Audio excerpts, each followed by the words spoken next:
ಕೊಟ್ಟ ಮಾತಿನಂತೆ 100ಕ್ಕೆ 100 ನಡೆದಿರುವಂತಹ ಸರ್ಕಾರ ಅಂದ್ರೆ ಕರ್ನಾಟಕದ ಕಾಂಗ್ರೆಸ್ ಸರ್ಕಾರ.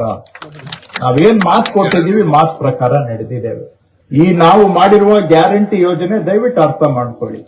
ಒಬ್ಬ ಏಜೆಂಟ್ ಇಲ್ಲ, ಒಬ್ಬ ಮಧ್ಯವರ್ತಿ ಇಲ್ಲ, ರೂಪಾಯಿ ಕಮಿಷನ್ ಇಲ್ಲ, ತಿಂಗಳಿಗೆ ಯಾರ ಮನೆ ಬಾಗಿಲಿಗೆ ಹೋಗಿ ನಿಂತ್ಕೊಳ್ಳೋ ಅವಶ್ಯಕತೆ ಇಲ್ಲ, ಯಾವ ಕಚೇರಿಗೆ ಅಲಿಯೋ ಅವಶ್ಯಕತೆ ಇಲ್ಲ.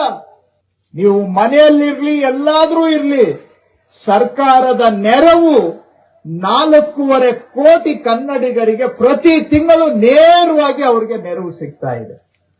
ಅದು ಗೃಹಲಕ್ಷ್ಮಿ ಇರಬಹುದು, ಅನ್ನಭಾಗ್ಯ ಇರಬಹುದು, ಗೃಹ ಜ್ಯೋತಿ ಇರಬಹುದು, ಶಕ್ತಿ ಇರಬಹುದು, ಯುವ ನಿಧಿ ಇರಬಹುದು.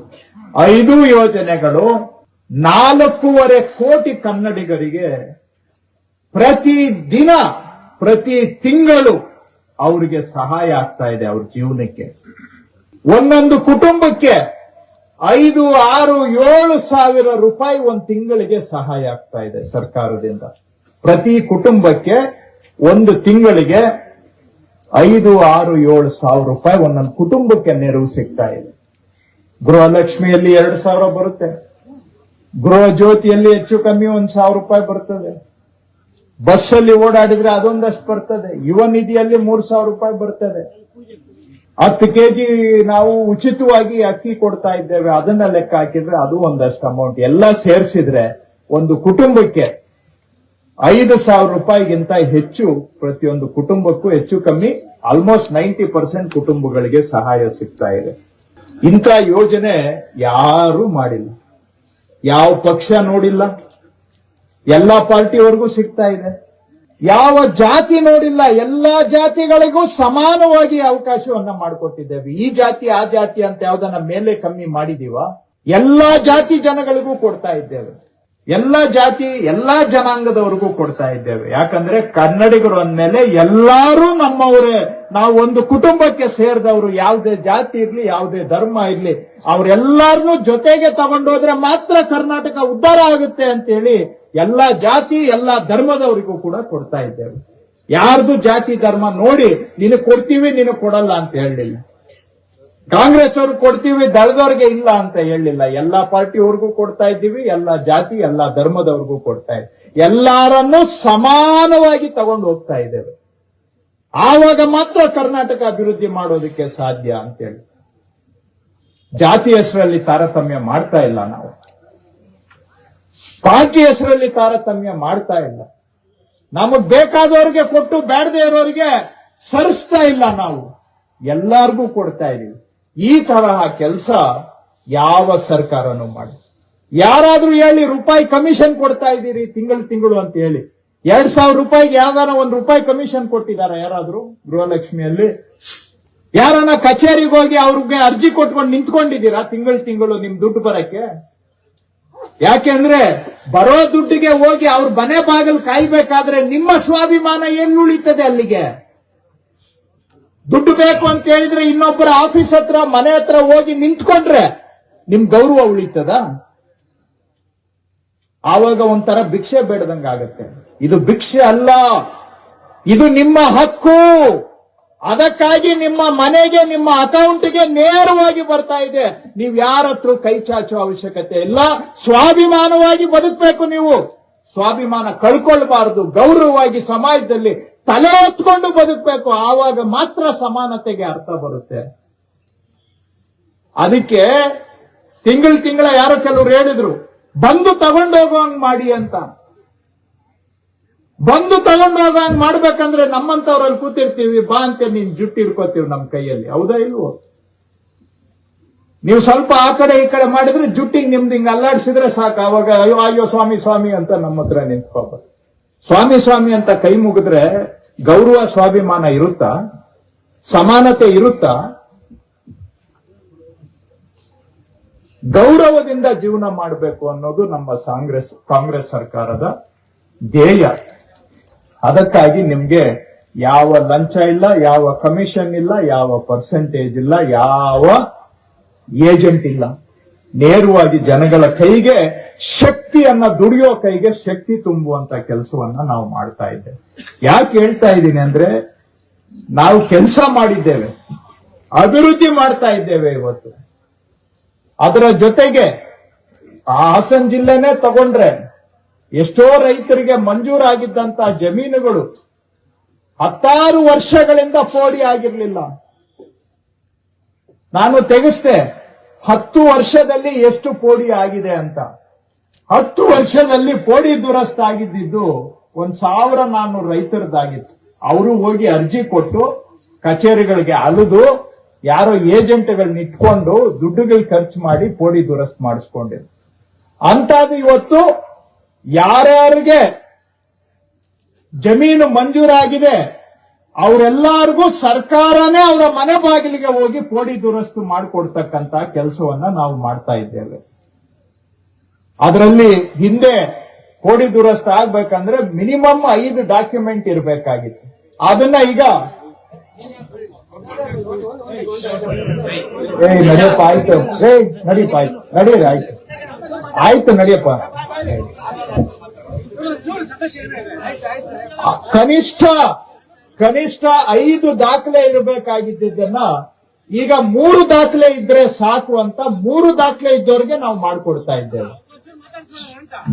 ನಡಿಯೋಣ ಆಯ್ತು. ಮಾತಾಡ್ಬೇಕಂದ್ರೆ ಎಲ್ಲಾರು ಜನ ಇದ್ದಾರೆ, ನೀನೊಬ್ಬನೇ ಅಲ್ಲ. ಎಲ್ಲ ಕೂತಿರೋರು ನೋಡು, ಅವ್ರ ಜನ ಅಲ್ವಾ, ನೀನೊಬ್ಬನೇನಾ?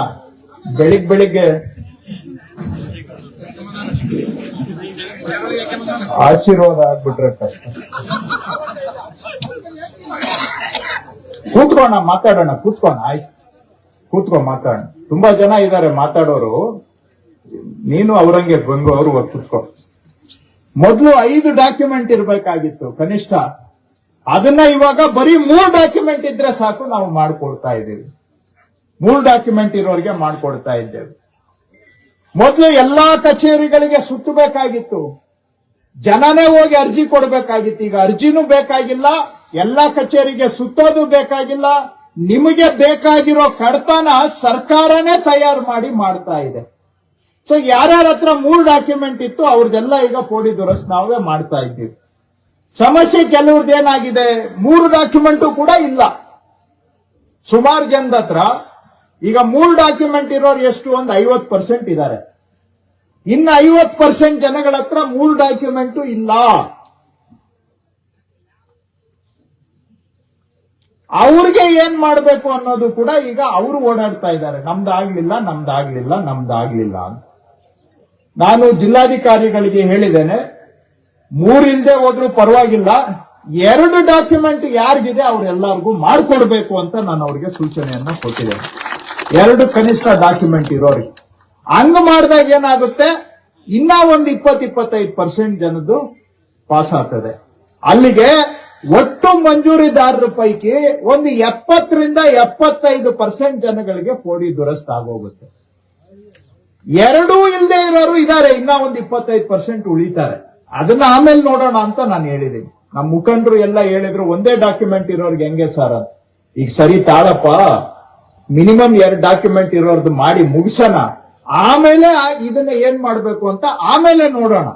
ಎಲ್ಲ ಒಂದೇ ಸತಿ ಹೇಳ್ದ ಮೇಲೆ ಹಾಕೊಂಡ್ರೆ ಇದು ಆಗೋ ಕೆಲಸನೂ ಆಗದಂಗ ಆಗುತ್ತಿದೆ. ಫಸ್ಟ್ ಆಗೋದೆಲ್ಲ ಮಾಡೋಣ, ಆಮೇಲೆ ಸಮಸ್ಯೆ ಇರೋದನ್ನ ಏನ್ ಮಾಡ್ಬೇಕು ಅಂತ ಆಮೇಲೆ ವಿಚಾರ ಮಾಡೋಣ. ಸ್ವಲ್ಪ ತಾಳ್ಮೆ ಇರಲಿ, ಯಾಕಂದ್ರೆ ಇದು ಇವತ್ತೊಂದಲ್ಲ, 30 ವರ್ಷ 50 ವರ್ಷ ಹಿಂದೆ ಮಂಜೂರಾಗಿರೋಗಳನ್ನ ಇವಾಗ ನಾವು ಪೋಡಿ ದುರಸ್ತ್ ಮಾಡ್ತಾರೆ. ಅದಕ್ಕೆ 3 ಡಾಕ್ಯುಮೆಂಟ್ ಇರೋರ್ದೆಲ್ಲ ಇವಾಗ ಆಗ್ತಾ ಇದೆ. ಒಂದು 25,000 ಜನದ ಆಗ್ತಾ, 25,000 ಕುಟುಂಬಗಳದಾಗ್ತಾ ಇದೆ. 25,000 ಕುಟುಂಬ ಅಂದ್ರೆ ಅದ್ರ ಕೆಳಗಡೆ ಇವತ್ತು ಬಹುಶಃ 50,000 ಕುಟುಂಬ ಇದೆ. ಯಾಕಂದ್ರೆ ಇವೆಲ್ಲ ಮಂಜೂರಾಗಿರೋದು 40 ವರ್ಷ ಹಿಂದೆ, 30 ವರ್ಷ ಹಿಂದೆ. ಇವತ್ತು ಆ ಒಂದೊಂದು ಕುಟುಂಬದ ಕೆಳಗೆ ಇನ್ನ 2-3 ಕುಟುಂಬ ಇರ್ತದೆ. ಮಕ್ಕಳುಗಳೆಲ್ಲ ಮದ್ವೆ ಆಗಿ ಅವ್ರ ಮಕ್ಕಳಾಗಿ 2-3 ಸಂಸಾರ ಒಂದೊಂದು ಗ್ರಾಂಟಿಗೆ ಇರ್ತದೆ. ಸೊ 25,000 ಕುಟುಂಬದಾದ್ರೆ ಹೆಚ್ಚು ಕಮ್ಮಿ 50-60,000 ಕುಟುಂಬಗಳಿಗೆ ಸಹಾಯ ಆಗ್ತದೆ. 2 ಡಾಕ್ಯುಮೆಂಟ್ ಮಾಡಿದ್ರೆ ಇನ್ನ ಒಂದು 10,000 ಆಗುತ್ತೆ. ಸೊ ಒಂದು 30-35,000 ಕುಟುಂಬಗಳದ್ದು ಸಾಲ್ವ್ ಆಗ್ತದೆ. ಅದೆಲ್ಲ ಆದ್ರೆ ಇನ್ನೂ ಒಂದು 10,000-15,000 ಉಳಿತದೆ. ಅದನ್ನ ಆಮೇಲೆ ನೋಡೋಣ ಅಂತ ಹೇಳಿದೆ. ಯಾಕಂದ್ರೆ ಸುಮಾರು ಜನ ನನ್ಗೆ ಅರ್ಜಿ ಇಟ್ಕೊಂಡು ಬರ್ತೀರಾ, ನಿಮ್ಗೆ ಮಾಹಿತಿ ಇರ್ಲಿ ಅಂತ ನಾನು ಹೇಳ್ತಾ ಇದ್ದೆ. ಇದೆಲ್ಲ ಹಿಂದೆ 10 ವರ್ಷದಲ್ಲಿ 1,400 ಆಗಿತ್ತು. 10 ವರ್ಷದಲ್ಲಿ 1400 ಕೋಟಿ ದುರಸ್ತಾಗಿತ್ತು. ಈಗ ಕಳೆದ 1.5 ವರ್ಷದಲ್ಲಿ 25,000 ಜನಗಳದ್ದು ಕೋಡಿ ದುರಸ್ತ್ ನಾವು ಮಾಡ್ತಾ ಇದ್ವಿ 1.5 ವರ್ಷದಲ್ಲಿ. ಈ ಜಿಲ್ಲೆದು ರಾಜ್ಯದ ಹೇಳ್ಬೇಕಾದ್ರೆ ಹೋದ್ ಸರ್ಕಾರ ಇತ್ತಲ್ಲ, ಅವ್ರದ್ದು 5 ವರ್ಷ ಪೀರಿಯಡ್ ಅಲ್ಲಿ 8,500 ಕೋಟಿ ದುರಸ್ತಾಗಿತ್ತು ಇಡೀ ರಾಜ್ಯದಲ್ಲಿ. ಇಡೀ ಕರ್ನಾಟಕದಲ್ಲಿ 8,500 ಆಗಿತ್ತು. ಈಗ ನಾವು 1.5 ವರ್ಷದಲ್ಲಿ 2,52,000 ರೈತರ ಜಮೀನುಗಳದ್ದು ಕೋಡಿ ದುರಸ್ತಿಗೆ ನಾವು ಆದೇಶ ಮಾಡಿದ್ದೇವೆ. ಆಗ್ತಾ ಇದೆ, ಕೆಲಸ ನಡೀತಾ ಇದೆ. ಸ್ವಲ್ಪ ಈ ನಡುವೆ 2 ತಿಂಗಳಿಂದ ಸ್ಲೋ ಆಗಿದೆ. ಅವರು ಕೆಲವು ಲೈಸೆನ್ಸ್ ಸರ್ವೇಯರ್ ಸ್ವಲ್ಪ ಮುಷ್ಕರದಲ್ಲಿದ್ದಾರೆ, ಅದರಿಂದ ಸ್ವಲ್ಪ ಈಗ ಸ್ಲೋ ಆಗ್ಬಿಟ್ಟಿದೆ. ಇಲ್ಲಿ ಅದನ್ನ ಸರಿ ಆಗುತ್ತೆ, ಮತ್ತೆ ಸ್ಪೀಡ್ ಆಗುತ್ತೆ, ಮತ್ತೆ ಅದನ್ನೆಲ್ಲ ನಾವೇ ಅದನ್ನ ಡೈಲಿ ಫಾಲೋ ಅಪ್ ನಾವೇ ಮಾಡ್ತೀವಿ. ಹಂಗಾಗಿ ಇವತ್ತು ನಿಧಾನ ಆದ್ರೂ ಕೂಡ ನಾಳೆ ಆಗುತ್ತೆ. ಸೊ ಈ ರೀತಿಯಾಗಿ ಮಾಡಿಕೊಡ್ತಾ ಇದೆ. ಉದಾಹರಣೆಗೆ ಒಂದು ಕಾರ್ಯಕ್ರಮ ಹೇಳ್ತೀವಿ. ಇನ್ನೊಂದು, ಈ ಜಿಲ್ಲೆಯಲ್ಲಿ ಬಹಳ ಸಮಸ್ಯೆಗಳೇನಾಗಿದೆ, ಸುಮಾರು ಊರುಗಳು ಅಲ್ಲಿ ಉಟ್ಕೊಂಡ್ಬಿಟ್ಟಿದಾವೆ, ಆದ್ರೆ ಅಲ್ಲಿ ದಾಖಲೆಗಳಿಲ್ಲ. ಊರು ಅಂತ ಗ್ರಾಮ ಅಂತ ದಾಖಲೆಯಲ್ಲಿ ಎಂಟ್ರಿ ಇಲ್ಲ. ಆ ಮನೆಗಳಿಗೆ ಹಕ್ಕುಪತ್ರಗಳು ಇಲ್ಲ. ಹಿಂದೆ ಪಂಚಾಯಿತಿಗಳವರು ಜನಗಳನ್ನ ಯಾಮಾರಿಸಿ ಸುಮ್ನೆ 911 ಪೇಪರ್ ಅಲ್ಲಿ ಬರ್ಕೊಟ್ಟವ್ರೆ, ಆದ್ರೆ ಅವೆಲ್ಲ ಯಾವ ಲೀಗಲ್ ಅಲ್ಲ. ಅವ್ರ ಪವರು ಇಲ್ಲ. ಸರ್ವೆ ನಂಬರ್ ಅಲ್ಲಿ 911 ಹಾಕಿದ್ರೆ ಆಕ್ಚುಲಿ ಅವ್ರ ಮೇಲೆ ಕೇಸ್ ಆಗಬೇಕು. ಅದು ಅವ್ರಿಗೆ ಪವರೇ ಇಲ್ಲ. ಆದ್ರೆ ನೀವು ಲೋಕಲ್ ಅಲ್ಲಿ ಅಡ್ಜಸ್ಟ್ ಮಾಡ್ಕೊಂಡು ನೀವು ಗೊತ್ತಿಲ್ದಂಗೆ ಹೇಳೋದು, ಅವರು ಗೊತ್ತಿಲ್ದಂಗೆ ನಾಟಕ ಮಾಡೋದು, ಎಲ್ಲ 911 ಹಾಕವ್ರೆ. ಆದ್ರೆ ಅವ್ ಯಾವ ಈ ಖಾತಾ ಆಗಲ್ಲ, ಈ ಸ್ವತ್ತು ಆಗೋದಿಲ್ಲ. ಕಳೆದ 6-7 ತಿಂಗಳಲ್ಲಿ ಈ ಸೆನ್ಸಸ್ ಕೆಲಸ ನಡೀತಾ ಇದೆ. ಸೆನ್ಸಸ್ ನಡೆಯುವಾಗ ನಾವು ಹಕ್ಕುಪತ್ರ ಕೊಡಕ್ ಬರಲ್ಲ. ಸೆನ್ಸಸ್ ಮುಗಿದ ತಕ್ಷಣ ಆ 500 ವಸತಿ ಪ್ರದೇಶಗಳಲ್ಲಿ ಯಾರು ಮನೆ ಕಟ್ಕೊಂಡಿದ್ದಾರೆ, ಹಿಂದೆ ಇವಾಗ ಕಟ್ಟೋರ್ಗೆ ಏನು ಕೊಡೋದಿಲ್ಲ. ಇವಾಗ ಏನನ್ನ ಕಟ್ಟಕ್ ಹೋದ್ರೆ ಕೇಸ್ ಹಾಕ್ಬೇಕಾಗ್ತದೆ ತಿರ್ಗಾ. ನಾನು ಹೇಳ್ತಾ ಇದ್ದೀನಿ, ಇನ್ಮೇಲೆ ಇದು ಯಾವ್ದೋ ಕಾಲದಲ್ಲಿ ಕಟ್ಬಿಟ್ಟಿದ್ದಾರೆ. ಕೆಲವರು ಗೌರ್ಮೆಂಟ್ ನಂಬರ್ ಅಲ್ಲಿ ಕಟ್ಬಿಟ್ಟವ್ರೆ, ಕೆಲವರು ಹೇಮಾವತಿ HRP ಲ್ಯಾಂಡ್ ಅಲ್ಲಿ ಕಟ್ಬಿಟ್ಟಿದ್ದಾರೆ, ಕೆಲವರು ಬೇರೆ ಪ್ರೈವೇಟ್ ಲ್ಯಾಂಡ್ ಅಲ್ಲಿ ಕಟ್ಬಿಟ್ಟಿದ್ದಾರೆ. ಹಿಂದೆ ಯಾರು ಕಟ್ಟಿದ್ದಾರೆ ಅಂತ ಮನೆಗಳಿಗೆ ಹಕ್ಕುಪತ್ರ ಕೊಡೋದಕ್ಕೂ ಕೂಡ ನಾವು ತಯಾರಿ ಮಾಡ್ಕೊಂಡಿದ್ದೀವಿ. ಅದರಲ್ಲೂ ಒಂದು 20-30 ಸಾವಿರ ಕುಟುಂಬಗಳಿಗೆ ಅನುಕೂಲ ಆಗುತ್ತೆ. ಇದಕ್ಕೆ ನಾವು ಭೂ ಗ್ಯಾರಂಟಿ ಅಂತ ಹೇಳೋದು. ಏನಕ್ಕೆ ಅಂದ್ರೆ, ಬದುಕಿಗೆ ನಿಮ್ ಜಮೀನಿಗೆ ಸಂಪೂರ್ಣ ದಾಖಲೆ ಇದ್ರೆ, ವಾಸ ಮಾಡೋ ಮನೆಗೆ ದಾಖಲೆ ಇದ್ರೆ ನೆಮ್ಮದಿಯಾಗಿ ಬದುಕಬಹುದು. ಅದಕ್ಕೆ ನಿಮ್ಗೆ ಈಗ ಕೋಡಿ ದುರಸ್ತ ಆಗದೆ, ಸರ್ವೆ ಸ್ಕೆಚ್ ಆಗದೆ, ನಿಮ್ ಕೈಗೆ ಎಲ್ಲಾ ದಾಖಲೆಗಳು ಬರ್ದೆ, ಅನುಭವದಲ್ಲಿ ಇರಬಹುದು, ಆದ್ರೆ ಮಾಲೀಕತ್ವ ನಿಮ್ ಕೈಯಲ್ಲಿ ಪೂರ್ತಿ ಇರೋದಿಲ್ಲ. ನೆಮ್ಮದಿಯಾಗಿ ಬದುಕಕ್ಕಾಗುತ್ತಾ? 40 ವರ್ಷದಿಂದ ಈ ಸಮಸ್ಯೆ ಬಂದಿದೆ. ನಿಮ್ ಮಕ್ಕಳಿಗೂ ಅದೇ ಸಮಸ್ಯೆಯನ್ನ ಬಳುವಳಿಯಾಗಿ ಕೊಟ್ಟು ಹೋದ್ರೆ ನಿಮಗೂ ಎಲ್ಲೋ ಒಂದು ಕಡೆ ಅಪೂರ್ಣ, ಏನಪ್ಪ ಈ ಪ್ರಾಬ್ಲಮ್ ನಮ್ಮ ಮಕ್ಕಳಿಗೆ ಕಟ್ಬಿಟ್ಟು ಹೋಗ್ತಾ ಇದೀನಲ್ಲ, ಸಾಲ್ವ್ ಮಾಡಕ್ ಆಗ್ಲಿಲ್ವಲ್ಲ, ಈ ಸಮಸ್ಯೆ ಮಕ್ಕಳು ಹೊರಬೇಕಲ್ಲ ಅಂತ ನಿಮ್ಗೂ ಚಿಂತೆ, ಮಕ್ಕಳಿಗೂ ನಾಳೆ ಸಮಸ್ಯೆ. ಅದಕ್ಕೆ ನೆಮ್ಮದಿ ಸಿಗಬೇಕು ಅಂದ್ರೆ ಕೋಡಿ ದುರಸ್ತ್ ಮಾಡಿಕೊಟ್ರೆ, ಪೂರ್ಣ ದಾಖಲೆಗಳು ನಿಮ್ ಕೈಗೆ ಬಂದ್ರೆ ನೆಮ್ಮದಿ ಆಗ್ತದೆ. ಹಂಗೆ ವಾಸ ಮಾಡೋ ಮನೆಗೂ ಕೂಡ ಪೂರ್ಣ ದಾಖಲೆ ಇಲ್ಲ ಅಂತ ಹೇಳಿದ್ರೆ ಅವ್ರಿಗೂ ನೆಮ್ಮದಿ ಇರೋದಿಲ್ಲ. ಅದಕ್ಕೆ ನೆಮ್ಮದಿ ಕೊಡ್ಬೇಕು ಅಂತ ನಾವು ಇದನ್ನೆಲ್ಲ ಭೂ ಗ್ಯಾರಂಟಿ ಒಳಗಡೆ ಮಾಡ್ತಾ ಇದ್ದೇವೆ. ಈ ತರ ಯಾಕೆ ಹೇಳಿದೆ ಅಂದ್ರೆ, ನಿಮ್ಮ ಸರ್ಕಾರ, ಕಾಂಗ್ರೆಸ್ ಸರ್ಕಾರ ಜನಗಳ ಪರವಾಗಿ ಕೆಲಸ ಮಾಡ್ತಾ ಇದೆ ಅನ್ನೋದಕ್ಕೆ 1-2-3 ಉದಾಹರಣೆ ಕೊಟ್ಟಿದೆ. ಇದನ್ನೆಲ್ಲ ನಾವು ಆಧಾರವಾಗಿ ಇಟ್ಕೊಂಡು ಜನಗಳ ಮುಂದೆ ಹೋಗ್ಬೇಕು. ಕೆಲವು ನಿಮ್ದು ಕಾರ್ಯಕರ್ತರದು ಸಮಸ್ಯೆ ಇದೆ, ನಾನು ಅದನ್ನ ಇಲ್ಲ ಅಂತ ಹೇಳಕ್ ಹೋಗೋದಿಲ್ಲ.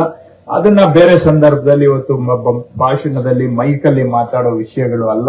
ಎಲ್ಲೋ ಒಂದ್ ಕಡೆ ಸೇರಿದಾಗ ಇದಾವೆ, ನಾನು ಅವುಗಳನ್ನ ಇಲ್ಲ ಅಂತ ಹೇಳೋದಿಲ್ಲ. ಅದನ್ನ ಕಡೆಗೂ ಕೂಡ ಸರ್ಕಾರ ಗಮನ ಕೊಡ್ಬೇಕು, ಪಕ್ಷನೂ ಗಮನ ಕೊಡ್ಬೇಕು, ಅದನ್ನು ನಾನು ಒಪ್ಕೊಳ್ತೇನೆ. ನಮ್ ಕೈಲಾದಷ್ಟು ಪ್ರಯತ್ನ ಆ ದಿಕ್ಕಿನಲ್ಲಿ ನಾವು ಕೂಡ ಮಾಡ್ತೇವೆ. ಆದ್ರೆ ಏನೇ ಆದ್ರೂ ಕೂಡ ಇವತ್ತು ನಮ್ಮ ಸರ್ಕಾರ ಜನಗಳಿಗೆ ಮಾಡ್ತಾ ಇರುವಷ್ಟು ಸೌಕರ್ಯ ಖಂಡಿತವಾಗಿ ಇಂದಿನ ಬಿಜೆಪಿ ಸರ್ಕಾರ ಮಾಡಲಿಲ್ಲ. 1,20,000 ಕೋಟಿ ನಾವು ಜನಗಳಿಗೆ ಕೈಗೆ ನೇರವಾಗಿ ಕೊಡ್ತಾ ಇದ್ದೇವೆ. ಆ ಜನಗಳಿಗೆ ಶಕ್ತಿ ತುಂಬ್ತಾ ಇದ್ದೇವೆ. ಹಾಗೇನೆ ಈ ಭೂ ಗ್ಯಾರಂಟಿ ಆಗ್ಬೋದು, ಈ ತರ ಪ್ರತಿಯೊಂದು ಇಲಾಖೆಯಲ್ಲೂ ಕೂಡ ಅವ್ರವ್ರು ಕೆಲಸ ಮಾಡ್ತಾ ಇದ್ದಾರೆ. ಆದ್ರೆ ನಾವು ಕಾಂಗ್ರೆಸ್ ನಲ್ಲಿ ಸ್ವಲ್ಪ ಇದನ್ನ ಬಾಯಿ ಬಿಟ್ಟು ಮಾತಾಡೋದಿಲ್ಲ, ಪ್ರಚಾರ ಮಾಡೋದಿಲ್ಲ, ಆ ಪ್ರಚಾರದ ಕೊರತೆ. ಹಾಗಾಗಿ ನಾವು ಸ್ವಲ್ಪ ಎಲ್ಲರೂ ಕೂಡ ಜನಗಳಿಗೆ ಇದನ್ನ ತಿಳಿಸುವಂತ ಕೆಲಸ ಮಾಡಿದ್ರೆ ಬರೋ ದಿನಗಳಲ್ಲಿ ಜನ ನಮ್ಗೆ ಮತ್ತೆ ಆಶೀರ್ವಾದ ಮಾಡ್ತಾರೆ ಅನ್ನೋ ನಂಬಿಕೆ ನನಗಿದೆ. ನಮ್ಮ MP ಅವರು ಹೇಳಿದಾಗೆ ಹಾಸನ ಜಿಲ್ಲೆಯಲ್ಲಿ ಚನ್ನರಾಯಪಟ್ಟಣ ಕ್ಷೇತ್ರದಲ್ಲಿ ಕಾಂಗ್ರೆಸ್ ಬಹಳ ಮಜಬೂತಾಗಿ ತಾವೆಲ್ಲರೂ ಕೂಡ ಸೇರಿ ಇಲ್ಲಿ ಬಹಳ ಶಕ್ತಿಯುತವಾಗಿ ಇಟ್ಟಿದ್ದೇವೆ. ವೇದಿಕೆಯಲ್ಲಿ ಎಲ್ಲ ಒಳ್ಳೊಳ್ಳೆ ಮುಖಂಡರಿದ್ದಾರೆ ಈ ಕ್ಷೇತ್ರಕ್ಕೆ ಸೇರಿದಂತವರು. ಅವರೆಲ್ಲರೂ ಕೂಡ ಒಂದುಗೂಡಿದ್ರೆ ನಾವು ಎಲ್ಲಾ ಸ್ಥಳೀಯ ಸಂಸ್ಥೆ ZP, TP, ಗ್ರಾಮ ಪಂಚಾಯತಿನೂ ಗೆಲ್ಲಬಹುದು. ನಾಳೆ ಇಲ್ಲಿ ವಿಧಾನಸಭೆಯಲ್ಲೂ ಕೂಡ ಗೆಲ್ಲೋದಿಕ್ಕೆ ಎಲ್ಲ ಅವಕಾಶ ನಮ್ಗೆ ಚನ್ನರಾಯಪಟ್ಟಣದಲ್ಲಿದೆ. ಎಲ್ಲರೂ ಒಂದುಗೂಡಬೇಕು, ಮನಸ್ಸುಗಳು ಒಂದುಗೂಡಬೇಕು, ಕೈ ಜೋಡಿಸ್ಬೇಕು, ನಾವೆಲ್ಲ ಜೊತೆಗೆ ಕೆಲಸ ಮಾಡಬೇಕು. ಮಾಡಿದ್ರೆ ಖಂಡಿತವಾಗಿ ಇಲ್ಲಿ ನಾಳೆ ನಮ್ಗೆ ಒಳ್ಳೆ ಅವಕಾಶ ಇದೆ.